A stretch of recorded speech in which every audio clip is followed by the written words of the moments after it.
look at that. Roolf with the pick onto BQB. Massive bio nade. Look at that, connecting onto 3 members. Kaan. That was huge. That boop there from Masaa.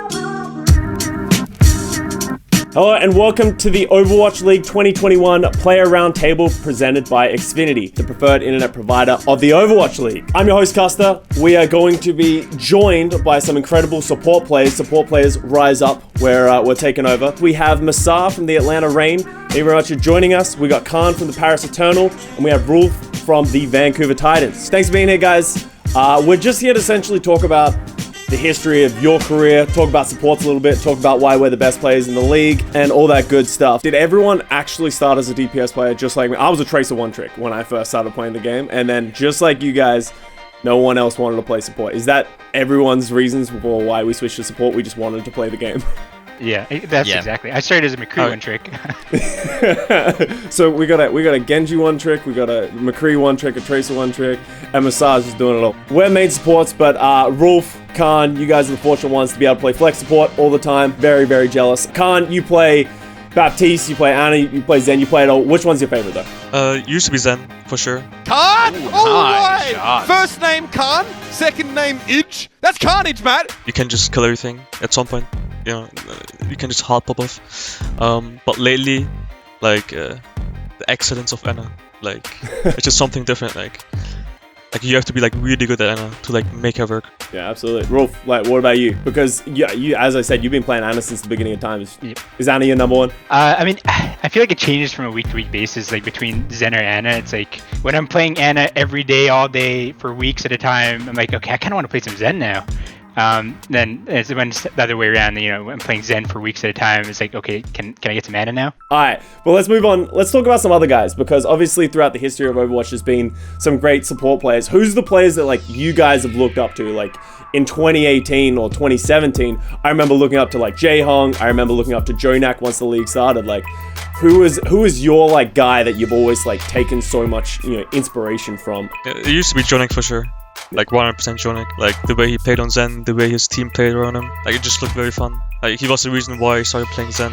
Like nowadays it's like maybe Violet.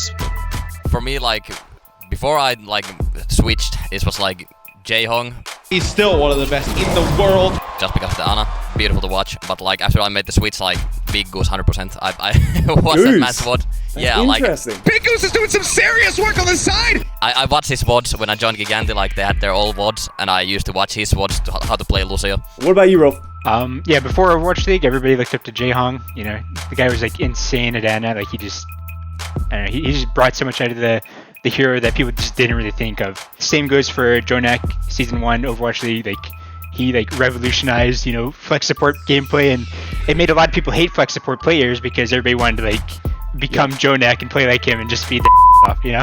And another one, I think this is probably because I played against him so much in Contenders, Alarm. Like he's just, I think he's just the best player in the game, you know. He's just absolutely insane. Yeah, I think sort of goes underrated in comparison to some of the other flex supports as well, right? Because, you know, like everyone always talks of your Jonaks and your Violets, but Alarm's just secretly just murdering people in the backline as well. Let's get more into specific of matches of our careers and stuff like that. So what has been, like, obviously we've all had that one match that just lives rent-free in our brains. Just for the like meme factor, it's the first match we played as Atlanta Reign. We had like Defran on Torb. Defran is picking one hero we have not seen lit in the Overwatch League. He's on the Torb. It's hammer time. A lot of things needed to go correctly for that play to work. For me, it's hard to like really say just one. I don't know, I've been around for so long, but I'd probably just have to go with like the entire 2017 World Cup experience. So like it started off with us going to the, you know, we ended up qualifying and then going into the World Cup again. People just kind of expected us to lose out in the first round. I mean, it was rough. I mean, we ended up reverse sweeping like our first 2 matches too. You know, it was like kind of crazy. Yeah, I don't know. It's just like the entire experience, like making it to the finals there, and we kind of lost pretty bad in the finals. But I remember that run. I'm pretty sure you knocked out Australia on the way through there, which yep. I'm not going to pretend to be happy about. But Australia and Sweden, yeah. Yeah. All right, guys. So What do you guys think of support hero balance right now? I personally think we're in a pretty good spot with, like, I think every hero solves its own little niche. You know, we don't play a lot of, like, your Moiras or too much Mercy right now, but I think they're in pretty good spots. What do you guys think? Like, do you think there needs to be any major changes to any of the heroes? I feel like the super meta is like really flexible right now. You can pretty much play anything. Oh my goodness! A The old bait 4K? switcher? A 4K Yeah, from okay. Masaa? You can see like in APAC recent they play like a lot of Mercy. Like here in NA, like people prefer Brick. Pretty much like everything goes at the moment. And like only hero that isn't really played is Moira because like Hebab is just like better if you play like Rush stuff still. So the meta is like really flexible and the balancing feels like pretty damn good right now. That nothing's like super like broken. Right now, it's probably like the best support meta has ever been. Like the balance wise, it's just been, and it's very even. Like you're just seeing so much diversity in comms. Like teams are more playing to like what they think their strengths are, rather than just following a set meta. Let's go a little bit more theoretical then. Is there any support hero like that you would like to see? Obviously, somewhere in the future is Overwatch 2. We're hoping for some more support heroes. We said that the balance is really good. What do you think is missing from like the heroes support lineup? Like, I think it'd be really cool to have something that like a reverse Guardian Angel where you could pull someone almost like a Roadhog to like save them or something like that. Something around that idea. Like, do any of you have like anything in your mind that's like, this would be a really cool hero or this would be a really cool support ability? One thing I would love to see on a support hero would be just like, you know, like if you play WoW, you know, what's it called? It's like the leap of faith or whatever. Like when you grip somebody towards you, you can like like the priest one. Yeah. I would love to see that. You know, like be able to like say, I don't know, just like a Roadhog hooks your teammate. Nope, I got him back. You know, or you know, something like that. Or like you could have you know, somebody go off in a weird angle, and then just grip them back as soon as the team starts looking at them or diving them. You know, it's like it's kind of like that get out of jail free card. You know, I think it would be very interesting. Let's talk more about the team dynamic of like being a support player. Have you guys found, like, I don't know if this is like true, but have you guys found like as a support player, you're generally like a more support player for your team? Like your DPS players are all quiet, brooding in the corner. They just want to shoot at things, but you like feel like you have to do a lot more calling, do a lot more like teamwork and coordination. Is that what you think your role is as a support?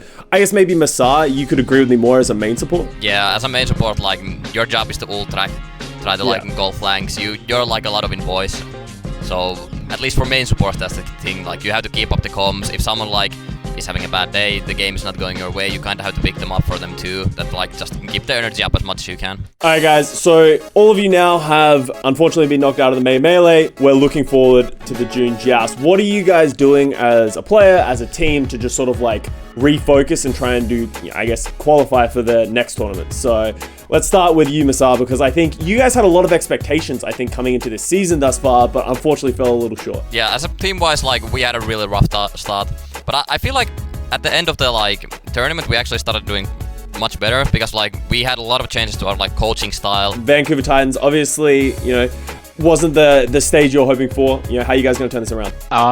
Yeah, I mean, like, all of us are like super disappointed, but fired up at the same time because like all of our matches, they weren't completely like blowouts. Like every single one of them, like we had the opportunities, we took maps. Roolf is continuing to send in those orbs. We just have to clean up a bit, and that's kind of our focus right now. Is like we've had like a huge team meeting where we're restructuring kind of how we're practicing to make it a lot more efficient in terms of like, you know, how we're VOD reviewing, how we're doing our one-on-ones, you know, stuff like that. What about you, Paris Eternal Kaan? Are you guys disappointed with your performance? Did you see some bright spots? Like, what's the team's thoughts? It's kind of both, like, kind of disappointed, but at the same time, you know, it's kind of expected the way we performed. Think about, like, what we can do better in terms of, like, coaching, you know, just dealing with, like, individual issues as well that we have. It seems like you're all in, like, the same spot of, like, no one's happy with the results, right? But, like, it's all about looking forward to the next one, right? Because that's the cool thing about these tournaments is there's always another one.